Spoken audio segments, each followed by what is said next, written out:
ആ പൊന്നാനി ഹാർബറിൽ എന്തൊക്കെ നീക്കി വെച്ചുകൊണ്ട് തോന്നുന്നത്. ഇപ്പോൾ ഒരു കാര്യം എനിക്ക് ഉറപ്പാണ്, UDFൻ്റെ MLA മാരുള്ള 12 അസംബ്ലി മണ്ഡലങ്ങളിലും വളരെ മോശപ്പെട്ട രീതിയിലാണ് പിന്നെ ബഡ്ജറ്റിൻ്റെ വിഷയം വന്നിരിക്കുന്നത്. എല്ലാവരും വളരെ നിരാശരാണ്.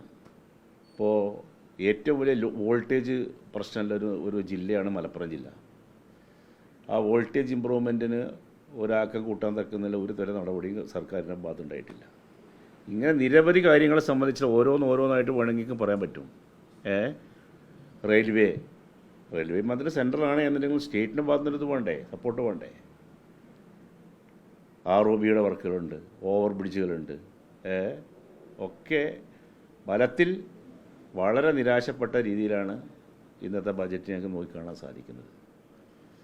ഒട്ടനവധി ബൃഹത്തായ പദ്ധതികൾ, നിരവധി പദ്ധതികൾ ഞങ്ങൾ നിയമസഭാ സാമാജികന്മാരൊക്കെ എഴുതി കൊടുത്താണ്. അതൊക്കെ ടോക്കൺ പ്രൊവിഷൻ വെച്ച് കണ്ട് ഒഴിഞ്ഞു മാറുക ചെയ്തിരിക്കുന്നത്. ഇപ്പോൾ എൻ്റെ അസംബ്ലി മണ്ഡലത്തിലെ ഫയർ സ്റ്റേഷൻ എന്ന് പറഞ്ഞാൽ അവിടെയാണ് IOC ബോട്ടിലിംഗ് പ്ലാന്റ് എൻ്റെ കോൺസ്റ്റിറ്റ്യുവൻസിയിലാണ്.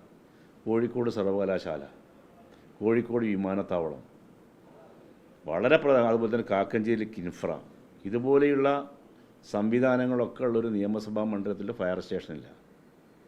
IOC ബോട്ടിലിംഗ് പ്ലാന്റ് എന്നൊക്കെ പറഞ്ഞാൽ ഏത് സമയത്തും അപകടത്തിന് സാധ്യതയുള്ള പ്രദേശമാണ്. അവിടേക്ക് എന്തെങ്കിലും സംഭവിച്ചു കഴിഞ്ഞാൽ വളരെ ദൂരത്തുനിന്ന് വേണം ഇതിൻ്റെ സംവിധാനങ്ങൾ വരാൻ. അങ്ങനെ ഇതൊക്കെ ഒരു തരത്തിലും അത് പിന്നെ പൂർത്തീകരിക്കുന്നതിനുള്ള അല്ലെങ്കിൽ അത് സാങ്ഷൻ ചെയ്ത നടപടിക്രമങ്ങളും തീരദേശത്തെ പറ്റി അവഗണിച്ചു. തീരദേശത്ത് ഒരു പദ്ധതിയില്ല. വർഷങ്ങളായിട്ട് അവിടെ തീരദേശ മേഖല അനുഭവിക്കുന്ന പ്രശ്നങ്ങളും പ്രയാസങ്ങളും. ഒരു പരപ്പാൽ ബീച്ചുണ്ട്, കാലവർഷം വന്നു കഴിഞ്ഞാൽ അവിടെ ജീവിക്കാൻ സാധിക്കാത്ത സാഹചര്യമാണ്. നിരന്തരമായിട്ട് നമ്മളുടെ പുലിമൂട് കിട്ടുന്നതിന് വേണ്ടിയിട്ട്, സീവാൾ കിട്ടുന്നതിന് വേണ്ടിയിട്ടുള്ള പദ്ധതി കൊടുത്തതാണ്. ഒരു നടപടിയില്ല. ഇങ്ങനെ സമസ്ത മേഖലയിലും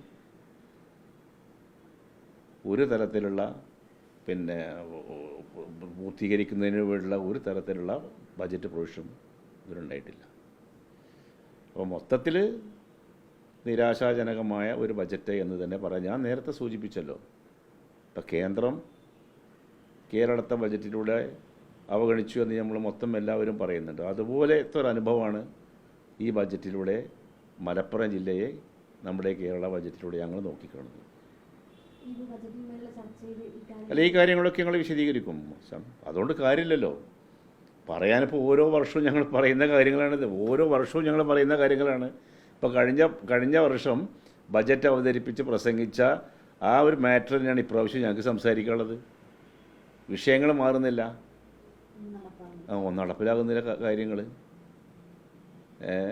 ജലസേചന പദ്ധതികളാണെന്നുണ്ടെങ്കിൽ ഞാൻ പറഞ്ഞ വോൾട്ടേജ് ഇമ്പ്രൂവ്മെൻറ്റിൻ്റെ പദ്ധതികൾ, ഉന്നത വിദ്യാഭ്യാസവുമായി ബന്ധപ്പെട്ടുള്ള കാര്യങ്ങൾ ഒന്നും നടക്കുന്നില്ല. അപ്പോൾ ഇത് ബജറ്റ് ചർച്ചയിൽ ഞങ്ങൾ വളരെ സീരിയസ് ആയിട്ട് തന്നെ ഈ വിഷയങ്ങൾ സഭയിൽ ഇപ്രാവശ്യം അവതരിപ്പിക്കും. അതിന് പരിഹാരം ഉണ്ടാക്കാൻ വേണ്ടിയുള്ള ഒരു പോരാട്ടത്തിൻ്റെ ഒരു ഭാഗം പ്രവർത്തനം ഞങ്ങളുടെ ഭാഗത്തുണ്ടാവുകയും ചെയ്യും.